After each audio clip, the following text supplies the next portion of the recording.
বিসমিল্লাহির রহমানির রহিম। আসসালামু আলাইকুম। কি অবস্থা সকলের? আশা করি আলহামদুলিল্লাহ আপনারা অনেক ভালো আছেন। এ পর্যন্ত কম করে 30 জন আমাকে মেসেজ করছেন যে ভাই আমাকে এখন সুইসাইড করা ছাড়া কোনো উপায় নেই, আমরা 14 মাস সময় পাইছি, আমার তো ভালো করে ভাইয়া পড়াশোনা হয় নাই, সামনে এইচএসসি পরীক্ষা, আমার খুব ইচ্ছা মেডিকেলে পড়ার, কিন্তু আমার জিপিএ যেটা আসবে সেটা নিয়ে আমি মেডিকেলে বসলে আমার চান্স হবে না। আমার ছোটোবেলা থেকে স্বপ্ন ভাই অ্যাডমিশনে ভালো কিছু করা, ভাই আমি বুয়েটে পড়তে চাই, কিন্তু বুয়েটে পড়ার যে রিকোয়ারমেন্ট আমার সেটা ফুলফিল হবে না এইচএসসি। ভাই আমার তো এখন সুইসাইড করা ছাড়া কোনো উপায় নেই। আমি এই ভিডিওটা বড় ভাই হিসাবে 2 হাত জোর করে অনুরোধ করতেছি, 600-র মতো ভিডিও আমি এই চ্যানেলে আপলোড করছি, কখনো এত রিকোয়েস্ট করি নাই যতটা আপনাদেরকে করতেছি, কারণ কমেন্টগুলো দেখে আমার এত পরিমাণ খারাপ লাগছে। মনোযোগ সহকারে ভিডিওটা দেখবেন, দেখার পরে যদি মনে হয় যে আপনি সুইসাইড করবেন তো আমাকে অবশ্যই হোয়াটসঅ্যাপ নাম্বার দিব, আমাকে সঙ্গে যোগাযোগ করেন, আমি আপনাকে হেল্প করবো সুইসাইড করার জন্য। চলেন দেখি মার্চের 1/2024 বুয়েটের খুবই মেধাবী স্টুডেন্ট নাহিয়ান এবং লামিসা। নাহিয়ান পড়াশোনা করতো ট্রিপলি ফ্যাকাল্টিতে এবং লামিসা পড়াশোনা করতো মেকানিক্যালে। দুজনই এইচএসসি 22 ব্যাচের স্টুডেন্ট। তারা দুইজনই আপনার বেলি রোডের যে রেস্টুরেন্ট সেখানে খাইতে গেছিলো, কিন্তু আল্লাহ তালা চাইছে বলে সেখানে আগুন ধরে 45 জন মানুষ মারা গেছে, তার ভিতরে এরা 2 জন ছিল। তারা কই পড়াশোনা করতো? তারা কিন্তু বুয়েটে পড়াশোনা করতো। পয়েন্টে আসবো আমি, কথা বোঝেন। মে 25, 2024 রুয়েটের সৌভিক নাম, সে ছিল রুয়েটে সিএসসি ফ্যাকাল্টির প্রথম বর্ষের মানে ফার্স্ট ইয়ারের স্টুডেন্ট। কথা বুঝতে পারছেন? সে গলায় দড়ি নিয়ে আত্মহত্যা করে একা একটা রুমে।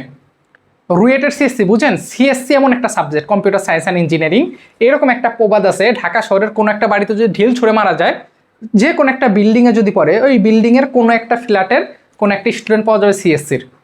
মানে এত পরিমাণ সিএসসি গুগলে যাবে, সিএসসি পড়াশোনা করলে সাধারণত গুগলে যাওয়া যায়, এই কারণে কথাটা আছে। সে কিন্তু মারা গেছে কর্তকই রুয়েটের সিএসসি ফ্যাকাল্টিতে। মার্চের 16, 2024 জগন্নাথ ইউনিভার্সিটিতে অবন্তী নামে একটা আপু, সে সুইসাইড করে। কেন সুইসাইড করে? বলছে প্রভোস্ট এবং তার যে ব্যাচমেট তাদের আচরণের কারণে, তাদের হয়তো বা কোনো খারাপ আচরণের কারণে সে সুইসাইড করে। জেএনইউর ফুল মিনিং জগন্নাথ ইউনিভার্সিটির। ওকে, এরপরে যদি আমরা দেখি ডিসেম্বর 7, 2023 জাহাঙ্গীরনগর ইউনিভার্সিটির রুবেল ভাই, যে 41 বিসিএসে শিক্ষা ক্যাডারে জয়েন করবে, এখনও জয়েন করে নাই, সে সড়ক দুর্ঘটনায় মারা যায়। এই কথাগুলো আমি কেন বললাম? এটা দ্বারা আপনাদেরকে কনফিডেন্স লেভেল কই নিয়ে যায় জাস্ট দেখবেন। যারা সুইসাইড করার কথা বলতেছেন না, আপনারা কেন চাইতেছেন? আপনারা সুইসাইড করার কথা চাচ্ছেন, এইচএসসি ভালো হবে না, অ্যাডমিশন ভালো কিছু করবেন না, তারাই তো সুইসাইড করতে চান। এই যে যাদের কথা বললাম, দেখেন তো এদের ব্যাকগ্রাউন্ড কি খারাপ। আপনি একটু ইমাজিন করেন, বুয়েটের ছেলে আছে, রুয়েটের ছেলে আছে, বিসিএস ক্যাডার, বাংলাদেশের প্রেক্ষাপটে আপনি বিয়ে করতে যান, আমি বিয়ে করতে যাব, আমার যদি শোনে ছেলে বিসিএস ক্যাডার, মেয়ে কেন, মেয়ের 14 গোষ্ঠী রাজি হয়ে যাবে, বিসিএস ক্যাডার বাংলাদেশের সব থেকে যাই হোক বাদ দেন তো। ভাই আল্লাহ তাকে জান্নাত নসিব করুক। রুবেল ভাই মারা গেছে, জাহাঙ্গীরনগরে পড়তো। অবন্তী আপু, সে কিন্তু আপনার আইন অনুষদের স্টুডেন্ট ছিল, সে সুইসাইড করছে। সৌভিক নামে ছেলেটা সুইসাইড করছে, আর তারা আল্লাহ চাইছে বলে মারা গেছে। এখানে প্রত্যেকটা ব্যক্তি মারা গেছে, হয়তো বা কেউ দুর্ঘটনায় মারা গেছে আগুনে পুড়ে, কেউ নিজে সুইসাইড করছে, কেউ কোনো অ্যাক্সিডেন্টের কারণে মারা গেছে।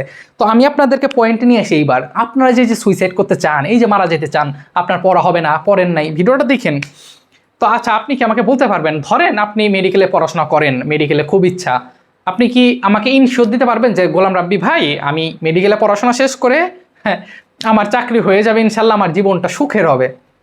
দেখেন, এরা কিন্তু আমাদের এই সমাজের মানুষের কাছে এরা কিন্তু এক একজন সাকসেস, এক একজন মানুষ, এক একজন সফল একজন মানুষ। সফলের ডেফিনেশন কিন্তু এইটাই মানুষ আমরা বলি, কিন্তু সফলের ডেফিনেশন আমার কাছে অন্যরকম। মেইন কথা হচ্ছে যে এটা টোটালি একটা আপেক্ষিক বিষয়, মানে এক একজন মানুষের কাছে সফল এক এক রকম। ধরেন এই যে বুয়েটে যে স্টুডেন্টটা, ধরেন আমি বুয়েটে পড়াশোনা করি, ঠিক আছে, আমি বিয়ে করলাম, আমার বউ আমার কথা শোনে না, পরকীয়া করে, আমার সন্তান আছে, সে নেশা করে, তো আমার তো বুয়েটে পড়াশোনা করছি, এখন আমি ইঞ্জিনিয়ার, আমার অনেক টাকা আছে, কিন্তু আমার মনে শান্তি আছে, শান্তি নেই। তো আমার কাছে মনে হয় যে মেন্টাল হ্যাপিনেস সব থেকে বড় বিষয়। কথা বুঝতে পারছেন? কিন্তু সমাজের মানুষের কাছে এরা সুখে, বা এরা আপনার মনে করেন যে ভালো পজিশনের, তার মানে এরা আসলে সাকসেস লাইফে। তো এখন আমি যেটা বলতে চাইতেছি যে দেখেন, আপনাদের যারা আমাকে নক দিয়ে বলছেন ভাই আমার সুইসাইড করার উপায় নেই, ভিডিওটা সম্পূর্ণ তাদের উদ্দেশ্যে করা। যে আপনার পরীক্ষা সামনে, আমি এরকম অহরহ উদাহরণ আমি আপনাকে দিতে পারবো যে আমার ফ্রেন্ড বর্তমানে 3.89 পেয়ে চট্টগ্রাম ইউনিভার্সিটিতে ফিলোসফিতে পড়তেছে। যদিও সায়েন্সের স্টুডেন্ট ছিল, আমিও সায়েন্সের স্টুডেন্ট, পরবর্তীতে আসলে বিভাগ পরিবর্তন করে, সেটা পরের বিষয়। অ্যাডমিশন চান্স তো পাইছে, পাবলিকে তো পড়াশোনা করতেছে। দেখেন, ও ফিলোসফি পড়ুক, একজন জেনেটিক ইঞ্জিনিয়ারিং পড়ুক, একজন মেডিকেলে পড়ুক, এটা ফ্যাক্ট না। বর্তমান সমাজে বিশেষ ছাড়া কোনো ফ্যাক্ট মানে কোনো উপায় নেই, কথা বুঝেন তো। পয়েন্ট আপনার যেটাই আসুক, এই ধরনের কথা দয়া করে বলবেন না, এটা বড় ভাই হিসেবে অনুরোধ। আচ্ছা ঠিক আছে, আপনি একটা জিনিস চিন্তা করেন যে এই যে সৃষ্টিকর্তা আল্লাহ তাআলা আপনাকে দুনিয়াতে পাঠাইছে কি এই পড়াশোনা করার জন্য? যে পড়াশোনায় তুই সাকসেস না, তোর 2 দিন পর পরীক্ষা, ঠিক আছে, পিছাই দেয়নি, 14 মাসে পরীক্ষা দিচ্ছে শিক্ষামন্ত্রী, সে তো তার কথা কি বলবো, তারা তো আসলে হ্যাঁ পোলাপানের কিছু বলার নাই, ঠিক আছে, যা চাপাই দিবে এটা মানতে হবে। দেখেন নাই বাংলাদেশের উপর দেখুন রেল চলতেছে, দেশটা কারা চালাইতেছে এটা আপনি নিজেও জানেন, আপনার ভাই কেন মারা গেল এটা জানেন তো। এখন বলি ক্যামেরার সামনে বলতে আমার ভয় করে না, ভয় কিসে ভাই, মরে তো একদিন যাবোই, তাই না? তো দেশটা চলতেছে হচ্ছে 2 নাম্বারই করে, কথা বোঝেন নাই তো। মন্ত্রণালয়গুলোতে এরকম, কোরআনে হাদিসে আছে কথাটা কি জানেন, যে দুনিয়াটা কিয়ামতের আগে যারা চালাইতে পারবে না তারা চালাবে, মানে দুনিয়াটা তারাই চালাবে, হ্যাঁ, অযোগ্য লোক হচ্ছে এইসব জায়গা দখল করবে। কথা বুঝতে পারছেন তো? এটা অবিচার না আপনাদের যে সিলেবাস, এটা আমি বুঝতেছি, আমার কিছু করার নাই ভাই, তাই বলে সুইসাইড এটা কাম্য নয়, এই কথাগুলো বলবেন না, এটা বলাও গুনাহ। আপনি ওপারে আপনি একটু চিন্তা করেন, আপনি সুইসাইড যদি করতে পারেন ঠিক আছে করেন, সমস্যা নেই, তার আগে একদিন বলবো যে মরবেন যখন, মরার আগে একদিন যায় ওই কবরে একদিন ওইখানে ঘোরাফেরা কইরান, দেখি পারেন নাকি, তাহলে বুঝতে পারবেন। বা রাতে একা একা থাকেন, ঠিক আছে, একা একা থাকেন যে পারেন কিনা, তাহলে ওই কবরে যায় কি করবেন, এইসব চিন্তা করবেন। জীবনটা আসলে অনেক সহজ ভাই, যদি সহজ করে চিন্তা করেন। আমি অনুরোধ করবো যে এই পর্যন্ত যারা ভিডিওটা দেখছেন, আমি কিন্তু ইউটিউব থেকে কোনো টাকা পয়সা কোনো কিছু নিই না, আমার চ্যানেল কোনো মনিটাইজেশন নাই, এই টাকাটা সম্পূর্ণ হারাম, এই কারণে আমি নেই না। কোনো বিকাশ, ফুড পান্ডা, 5 সেকেন্ড স্কিপ করেন, এগুলো আমার চ্যানেলে আসবে না ইনশাল্লাহ, আমি এগুলো নেই না। সো এই ভিডিওটা অবশ্যই অনুরোধ থাকবে, এই পর্যন্ত যদি দেখেন অবশ্যই একটা লাইক দিবেন, কারণ লাইক দিলে আপনার মতো যারা ফ্রাস্ট্রেশনে ভুগতেছে এই ভিডিওটা দেখলে, এই উদাহরণগুলো দেখলে আসলে তার কিছুটা হলেও একটা কষ্টটা লাঘব হবে। আমি কষ্টটা লাঘব করার জন্য ভিডিওটা করা, আমি অনেক ধরনের উদাহরণ টেনে নিয়ে আসবো ভিডিওতে, যাতে আপনি অ্যাটলিস্ট হতাশ না হয়ে এই ধরনের কাজ না করেন। কথা বুঝতে পারছেন? আমার এলাকা, আমার হোম টাউন রাজবাড়ী জেলায়, ঠিক আছে, আমার নিজের কলেজ, যে কলেজে আমি পড়াশোনা করছি সরকারি কলেজ, সেই কলেজে একটা মেয়ে সুইসাইড করে মারা গেল, ঠিক আছে, কিসের জন্য? অনেক বড় একটা হিস্টোরি লিখে গেছে, ঠিক আছে, যে তার কোথাও চান্স হয় নাই, বাসায় ফ্যামিলি সাপোর্ট নাই। আমি জানি বাপ মা তো আছেই, বর্তমান সমাজে বাপ মা হচ্ছে অনেক বেশি ওয়েস্টার্ন তো, ঠিক আছে, অনেক টাকা পয়সা ঢালে অনেক। আমার বাপ মা ওই রকম না, ওই যে ঈদের ছুটিতে বাড়ি গেলাম, ঠিক আছে, বাড়ি গেলে তো ভাই প্রচুর কাজ, এই গরুর ঘাস কাটা লাগে, ঠিক আছে, গরুর গোবর ফেলান লাগে, মনে করেন সেই দূরে যায় অনেক কিছু করা লাগে, বুঝছেন, বাড়ি গেলে অনেক কষ্ট। যাই হোক, তো ধরেন আমার মা বাবা এত কিছু বোঝে না, আমার মা এখনো বলে যে একটা সরকারি চাকরি করলে হবে, কিন্তু আমি ট্রিপলির মতো একটা সাবজেক্টে পড়ি, বলে যে এই যে এখানে পুলিশের লাইন, তুই যা দাঁড়া, ঠিক আছে, এই 20 গ্রেডের চাকরি, এইসবের কথা বলে। তো মায়ের কথা হলো একটা সরকারি চাকরি পাইলেই হলো। যাই হোক, তো ওই যে বর্তমান সমাজে যেই জিনিসটা হয়েছে, যে ফ্যামিলি সাপোর্ট তো করে না, ফ্যামিলির এক্সপেকটেশন অনেক বেশি থাকে সন্তানের প্রতি, এই কারণে সন্তানরা সুইসাইড করা ছাড়া কোনো উপায় নেই। আচ্ছা, একটা পয়েন্ট থেকে আরেকটা পয়েন্টে চলে যাই। তো এই হচ্ছে টোটাল কথা, যে আপনারা এই ধরনের কাজ কখনোই করবেন না। তো মেয়েটা ওই যে সরকারি কলেজে পড়তো, আমাদের রাজবাড়ি, মানে আমার হোমটাউন রাজবাড়ি। দেখেন আমি কই পড়াশোনা করি, আমি আরও স্পেসিফিক বলি, এই ভিডিওটা যারা শেষ পর্যন্ত দেখছেন, আমি পড়াশোনা করি ফরিদপুর ইঞ্জিনিয়ারিং কলেজ, তার মানে আমি এখন ভিডিও করতেছি ফরিদপুরে থেকে। এই ফরিদপুরে থেকে ভিডিও করতেছি, আমার থ্রুতে বাংলাদেশে এমন কোনো ইউনিভার্সিটি নাই যেখানে আমার স্টুডেন্ট পড়ে না। কথা বুঝতে পারছেন? ওইদিকে দিনাজপুরে হাজী দানেশ থেকে শুরু করে এইদিকে আপনার কুমিল্লা, ঠিক আছে, এইদিকে আপনি চাঁদপুর থেকে শুরু করে রাজশাহী বলেন, পটুয়াখালী বলেন, প্রত্যেকটা জায়গায় প্রত্যেকটা ইউনিভার্সিটি আমার নিজের স্টুডেন্ট আছে। তো আমি পড়াশোনা করি কই? ফরিদপুর ইঞ্জিনিয়ারিং কলেজে। আপনার এইচএসসি পরে দেখবেন হয়তো আমার ভিডিও যদি দেখেন, অ্যাডমিশনে আমি প্রচুর ক্লাস করাই, ঢাবির স্টুডেন্ট অভাব নেই। কথা বুঝতে পারছেন? আমি কিন্তু এখনো ফরিদপুরে আছি, যদি কেউ ফরিদপুর দেখে থাকেন কমেন্ট করেন। যাই হোক, তো পড়াশোনা কিন্তু করে, তাহলে আমি যদি এখানে থেকে এই যে আমার মানুষজন চেনে, আমার কথাবার্তা মানুষের ভালো লাগে, তো পারি, আপনি কেন পারবেন না? জীবনটা আসলে অন্যরকম। হ্যাঁ, আপনি চিন্তাও করতে পারবেন না, এইখানে পড়েন না বলে আপনার জীবন হতাশ, বিষয়টা এমন না ভাই, আল্লাহ চাইছে বলে হয়েছে। আল্লাহ যদি আপনাকে উঠাইতে চায়, পৃথিবীর এমন কোনো শক্তি নাই যেটা আপনাকে নিচে নামাইতে পারে।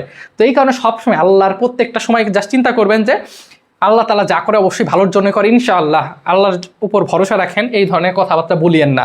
কথা বুঝতে পারছেন? এই ভিডিওটা একমাত্র তাদের জন্য করা, এখন পড়া ছাড়া কোনো উপায় নেই, একটু ভালোভাবে একটু পড়েন, দেখেন কতটুকু কি হয়।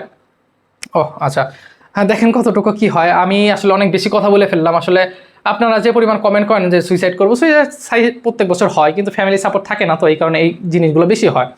হ্যাঁ, এই পর্যন্ত ভিডিওটা দেখলে অবশ্যই লাইক দিন, হ্যাঁ, এবং আপনার ফ্রেন্ডরা যারা ফ্রাস্ট্রেশন আছে, ভিডিওটা পারলে একটু শেয়ার করে দিয়েন ওদেরকে, মানে লিঙ্কটা দিয়েন যে ভিডিওটা দেখ, ভালো লাগবে। আর যে কোনো প্রয়োজন আমাকে মেসেজ করতে পারেন, এবং যদি ভালো লাগে একটু সাবস্ক্রাইব করে রাখেন, পরবর্তী এরকম ভিডিও দিলে আপনাদের কনফিডেন্সটা বাড়বে। আশা করি এই সুইসাইড করার চিন্তা ভাবনা করিয়েন না, আপনাদের পরীক্ষাটা হয়ে যাবে, ঠিক আছে, আপনাদের পরীক্ষাটা ভেরি সুন হয়ে যাবে ইনশাল্লাহ। পরীক্ষা পেছানোর কোনো আসলে সম্ভাবনা আমি দেখতেছি না। কথা বুঝতে পারছেন? তো এই ছিল কথা, আর টেনশন করিয়েন না, আল্লাহ তাআলা যা করে ভালোর জন্যই করে।